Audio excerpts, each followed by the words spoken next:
Tena sahirana ny ankamaroan'ny malagasy indray mandeha isan'andro sisa ny mihinan-kanina sy 10,000 vokatry ny fidangan'ny vidim-piainana andro aman'alina. Tsy vitan'ny ankonana iray intsony ny mividy vary mihoatra ny 5 kapoaka isan'andro noho ny fiakaran'ny vidiny izay efa misy mahatratra hatrany amin'ny 100,000 ariary ny kapoaka. Misy aza any amin'ny faritra sasany manerana ny nosy 500,000 ariary ny vary iray kapoaka. Very fanahy mbola velona ny mpitady vola rehetra manoloana izany. Tsy ampy hatrany ny vola mihitsy raha na dia efa mihoatra ny 3 aza ohatra ny olona indray mitady vola ao anatin'ny tokantrano iray, tsy maintsy mihinana isan'andro anefa. Tsy vitsy ireo lasa manao tao foana vokatra izany ka mitady hevitra any amin'ireo mpahay-zavatra na ny hery tsy hita maso. Araka ny fanadihadiana natao dia hitady harena sy izay hahatsara ny fiainana ny ankamaroan'ny zavatra ataon'izy ireny.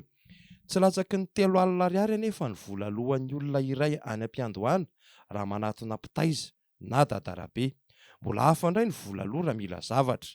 Marihana moa fa ho an'ny mpahay-zavatra iray, indrindra fa ireo milaza hoe mpiara-miasa amin'ny kalanoro sy ny zazavavin-drano, dia mahatratra 20 isan'andro raha kely indrindra ny olona tonga manatona azy ireny. Maro ireo olona mihevitra fa noho io fandehanana manatona mpitaiza sy dadarabe lasa miroborobo io no mampirongatra ny resaka halajaza, ny halatra voamaso, ny fanapahan-doha, ny von'olona tsy fantatra hoe ahoana. Fanaovana sorona no mety ho antony, hoy ny resaky ny olona any anaty fiarahamonina any.